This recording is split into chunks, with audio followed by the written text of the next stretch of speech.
Hello folks, today we are primed and ready to play with some Glamlite goodies and discuss a little bit further about the brand, the experience, and about the products in particular. So if you're interested, stick around. So I got the full Scooby Doo collection, which came in a really nice large box, which I'm currently using to store my other makeup, and it looks really good. I love this blue color. I was lucky enough to snag this one, the Mystery Machine bag, the first time around. And apart from the eyeshadow palette, everything else in the collection fits nicely in the bag. So that I like. I'm going to use it to store the collection. So in the collection we have the two lip kits here. We have the Scooby Doo lip mask and the Scooby Doo lip scrub. We have the blush duo and the brush set. We have the Scooby Doo mirror, the eyeshadow palette with the lenticular motion, and of course the Mystery Machine bag. I got this collection pretty much at launch, and at first I didn't think I was going to get it because makeup as merch is kind of not my scene anymore. However important the collab might be to me, like I grew up watching Scooby Doo, so it does have a special place, but I don't buy makeup unless it's good makeup.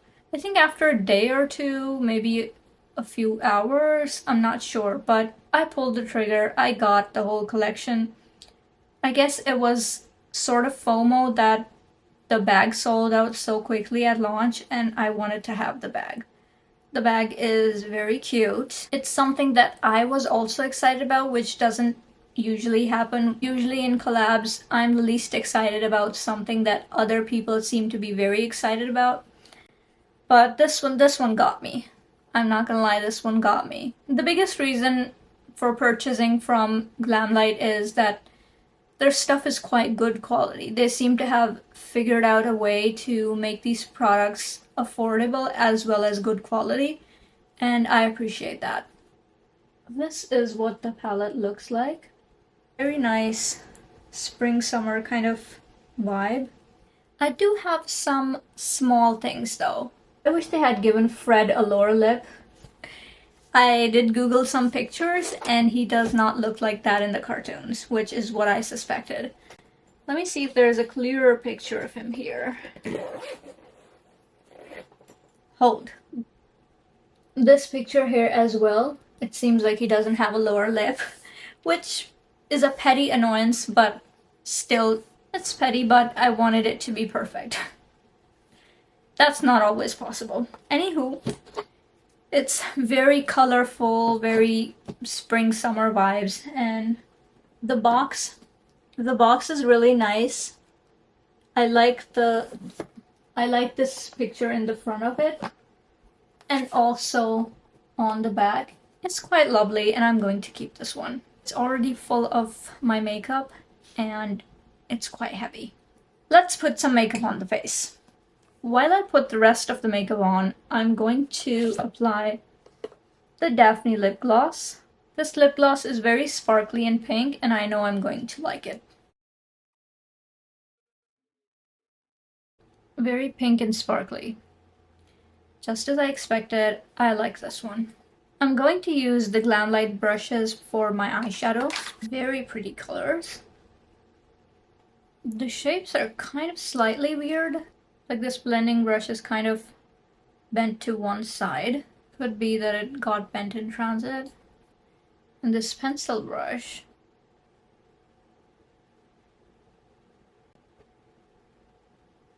Pencil brush has a weird cut on one side, which I'm not sure you can see, but I thought I'd mention it anyway. Normally I don't like smelling stuff, but I want to smell this. Oh wow, like a...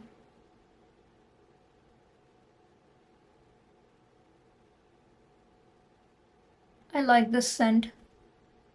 Not exactly sure what it is, but it's something edible. I feel like it's something I've eaten before. Fascinating. I don't know what it is, but it's very toffee-like. I like it. Not too bad, not too artificial smelling. Ooh. Like sweet popcorns? This is the scrub. It's like caramel popcorns. I don't know. Something edible for sure. I want to start with the eyeshadow palette. This is quite large. My eyes are primed and I'm going to start with a crease color. I want to do 2 looks, one on each eye, and for the first one I'm going into this shade right here.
So this is the first finished eye look.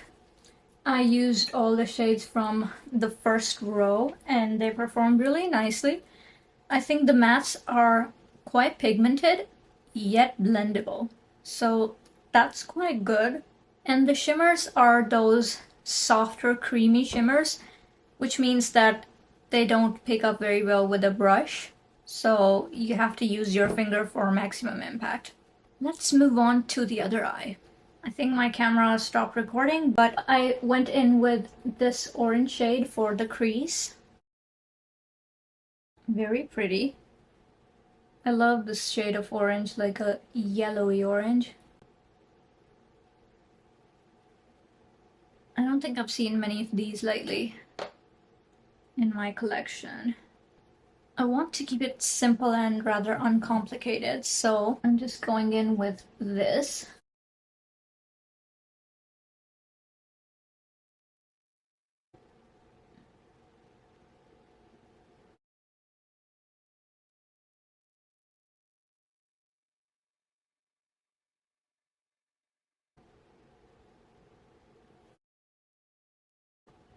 Going into this mustardy yellow for some color under the eye.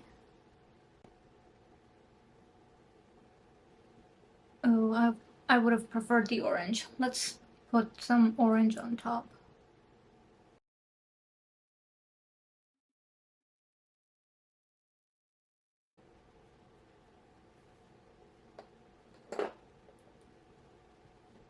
For shimmers, I just want to stick to 2. The first one is this, like a light orange shimmer with pink glitter in it. Very pretty. Ooh. That is like fireworks. And then this one for the lid.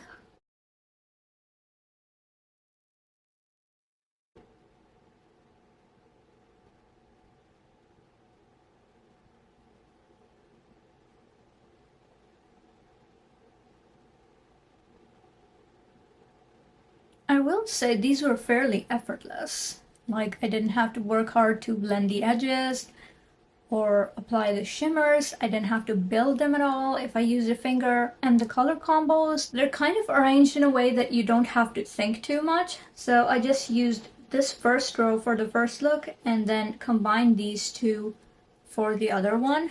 And it didn't require a lot of thinking or strategizing. And they turned out pretty cool. I like them both. I will do some liner and mascara, and then we can move on to the blush. So the eyes are done. This is the blush duo.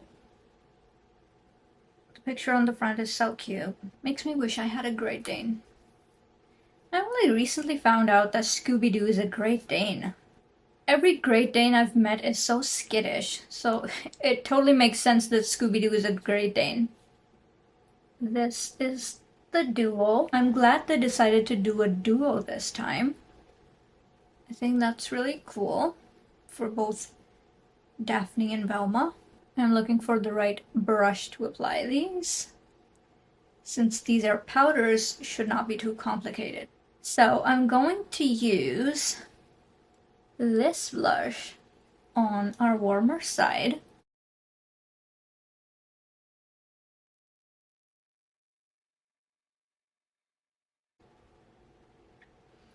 I would describe this as a corally red color. Of course, I put on too much for demonstration purposes, but it's pigmented yet easy to blend, which is quite amazing, honestly. It shows that you can do good products at affordable prices. Let's move to the other cheek, and I'm gonna use the cool toned pink on this side. It's not that cool toned, it's actually, I would say, quite neutral. It's not one of those purpley pink blushes for sure.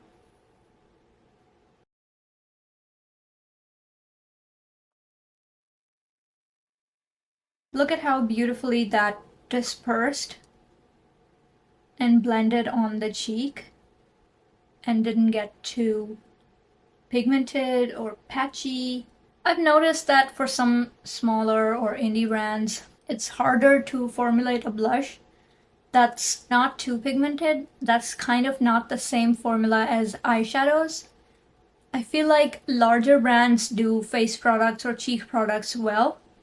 Indie brands tend to do eyeshadows better. So the fact that they have a good blush formula, it's pretty great. And I like this color a lot. So this is the warmer side and this is the slightly cooler side. I think both are gorgeous. I like this duo so that you have a warm and a cool option. That's basically very versatile. Now let's move on to lip products. So I want to try both the lip kits and see if they look flattering on my skin, which I'm a little bit doubtful about. So we've already tried on the Daphne gloss, but I also want to see what the lipstick looks like on the face. A+ on the packaging though. Look at this color. I'm not sure if this will be flattering on my skin tone. It's actually showing up deeper on camera than it is in real life.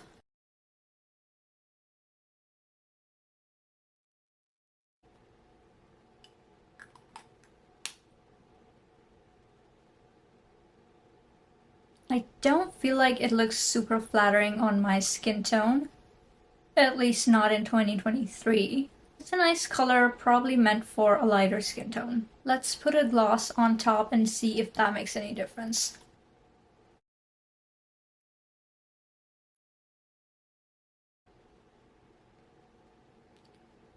Definitely prettier with a gloss, but still a little bit too light for me. I've seen Glamlite do quite a bit of light lipstick colors in their collections, and maybe they're targeting a certain demographic, but I wish they'd do more colors that are a little bit out there. Like their brand is so colorful, so interesting, and the lip colors always seem to me to fall a little short.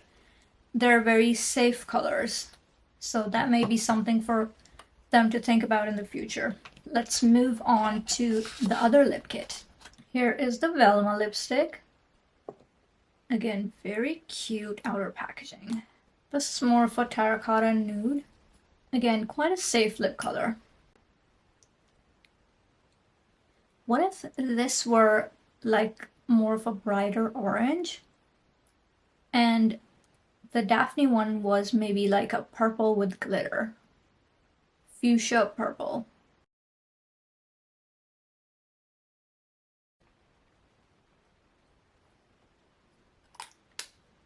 This color may be conventionally flattering for me, but I think I would have preferred something a little brighter, poppier for the summer, because this is like a spring-summer collection. This lip gloss, the Velma lip gloss, is not my favorite because it's very sheer, little color, and little sparkle. Let's put it on.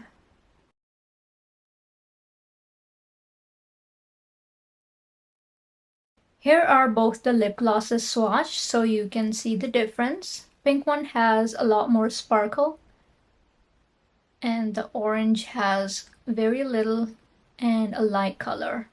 I guess they were trying to be a little bit diverse to cater the needs of both sorts of people who like sparkly glosses and ones who prefer more sheer ones, which I think is smart from the brand's point of view.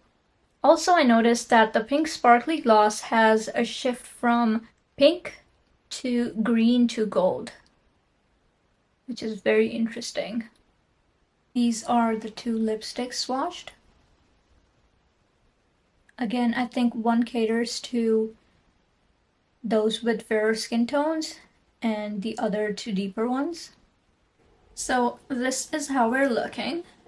Very much what I expected from this collection. I think this will suit people with deeper skin tones as well because this is not a pastel or a light colored palette. This is more of those jewel tones and bright colors. And I think they show up really well. I think this is quite a well curated collection, but let's talk about the brand. Something interesting that I noticed was that Glamlite unequivocally stated when this collection was launched that it was going to only be around till 31st of May. And now it's well into June and I still see the products there on the website. Many of them are sold out. The full collection I believe is sold out, but there are still products there. So if that was due to licensing issues, like you're only allowed to sell them till 31st of May, why are they still on there? This makes the customers question whether the brand stated that so that it would create FOMO and people would rush to buy it, which is exactly what happened to me. Like, I wanted that bag and I was worried that it wouldn't come back in stock till the 31st of May, and so I just ended up pulling the trigger and purchasing the whole collection. Even though there are some pieces in there that I probably didn't need, but the bag was only available with the full collection at that point, so I just did it. Glamlite's shipping rates to Canada are $20 and if your items exceed a certain weight, I believe it's $42. I think the $20 charge is fairly on par with most other indie brands. Some even charge more. I think most charge more. While it's not the smallest amount, I think it's payable if you really want it. When I got my first Scooby Doo collection, the Halloween one, I wasn't charged any customs or duties on it, so I assumed that there would be none going forward. But when I got this one, I did have a customs and duties charge on it, and it was, I think, around $35, somewhere in that range. So it wasn't too bad, but I had thought that Glamlite packages don't get that charge, which I guess they do. I also have the Chucky X Glamlite collection waiting for me to dive into it. So that I will be doing a video on soon as well. I didn't get that whole collection, I got 3 pieces only. All that to say is, I think Glamlite's prices are reasonable, and when they have sales, they have really good deals on their products. So I suppose paying customs and the shipping fee isn't too much of an issue if I'm getting a good deal on the products. So overall, I'm happy. I'm happy with Glamlite, and I think if they have another interesting collection, I might be in the market for that. And that's mostly because of the quality of the products, which I think is quite good. Let's do a recap of the whole collection. The eyeshadow palette. I think this is excellent quality. The mattes are pigmented yet blendable. The shimmers are very unproblematic. You apply them with a finger and they stay on there, and they're very shiny and impactful, like the previous shimmers we've seen from Glamlite. My favorites are the ones from the Halloween Scooby Doo collection. Those were amazing. And the highlighter duo too. I think they did a good job of curating the two colors and also the formula. This is actually a blush formula. Blushes need to be gently pigmented, buildable, and blendable. And that's not the case for every indie brand blushes that I've tried. So kudos for this. I like it. The lip kits are nice. The formulas are fairly standard. I really like the lip kit packaging and the components as well. But the colors, I'm gonna be honest, are not to my taste.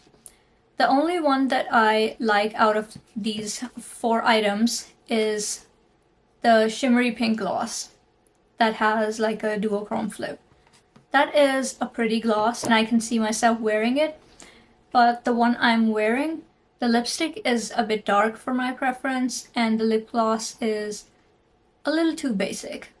And the pink lipstick from the Daphne lip kit does not really suit my complexion. I could wear it, but I feel like people will stare. The Scooby Doo mirror. The mirror is cute and definitely might be useful, but I'm not sure we really needed this in the collection. Like, it's cute, but I could skip the $15 I paid for this in the collection. Now the brushes. For me, the brushes that I like from this set are these two. I like this brush for packing on mattes onto the lid. And this pencil brush is nice for inner corner highlight or lower lash color. It has a slight dip in it at the side, and I'm not sure if that was intentional or unintentional, but it makes it a little bit more versatile. It's easier to pick up product. Although it won't be much use with the Glamlite shimmers if I want to do an inner corner highlight, because the Glamlite shimmers in this eyeshadow palette do not work best with brushes. They work best with fingers. Everyone seems to include this angled brush in all their brush sets, which honestly to me is a filler brush. This is not very interesting and I don't use these kind of brushes for my eyebrows. I just use a pencil to fill them in, so this is not going to be much of a use to me. Also, I'm not sure what I will do with this blending brush. It's too big to fit into the eye socket and it's too small for highlight. So this is not my favorite either. For the lip mask and the lip scrub duo, these kind of things can be useful, although I suppose I would have been okay if this wasn't included, but now that it is, I don't mind it too much. I think the smell is gorgeous. I think I might like using these. I mean, these are useful no matter what. This bag was definitely a home run for them. This was super popular, and I also like this a lot. It's very nice when you can store the whole collection in one box, which you can do if you put the eyeshadow palette separately, because that one's too large. But nonetheless, I really like this. I think if you do a curated collection like this one, it's very smart to include a bag. I don't think it takes a lot of investment to manufacture, and the payoff you get in terms of customer interest in these kind of products is just massive and well worth the investment, in my opinion. This is something that Wet n Wild does with their collections, and I think it's very smart. They did this with their Sesame Street collection that has a very nice makeup bag, and I have some previous collections from them too that all have these makeup bags that you can store the whole collection in. I think that is a lovely idea for people who have way too many products lying around and can't keep things organized. This is a great way for them to organize their collections. I wish ColourPop would do this with their Disney collections or things like that. That would be really nice. I think Glamlite is one of those brands that's growing in the right direction with their increased production volumes, they have unlocked economies of scale, which means that their per unit costs have decreased and they're passing on those savings to the customers, which is amazing because I don't think many brands are willing to do that in this day and age. I think Glamlite's strategic direction is going to be very successful in terms of navigating the competitive landscape that is the beauty industry today. And all those IP collabs that they're doing and currently hinting towards as well, I think that signals towards a good future for them, at least from what I've analyzed. I think with being in the spotlight like they are currently, it's very important to manage your image very carefully and handle the reputation risk, because the smallest scandal can cause the downfall of a brand, and that's where they need to be careful. All in all, I think the products are well worth the price. As you can see from my product demonstration that they are easy to use. I think that speaks volumes about the quality of a product, that you don't have to bend over backwards to make it work, which these products are very easy to use, as you saw in my demos. That is all for my video today. If this helped you, feel free to give this a thumbs up or subscribe if you aren't already. Leave a comment with your thoughts down below. What do you think about the whole beauty landscape? What do you think the companies are doing right and what they're doing wrong? It's a debate that we as consumers should engage in, because when the consumer becomes smarter, companies have to try harder and be better and live up to higher standards in order to keep getting business. It basically benefits us all. So I feel like we should engage in conversations about how business practices are being handled in the beauty industry and generally overall in the business world. I think it's important to keep businesses accountable, basically. That is all I had in mind for today. More content to come soon. Stay tuned. Bye now.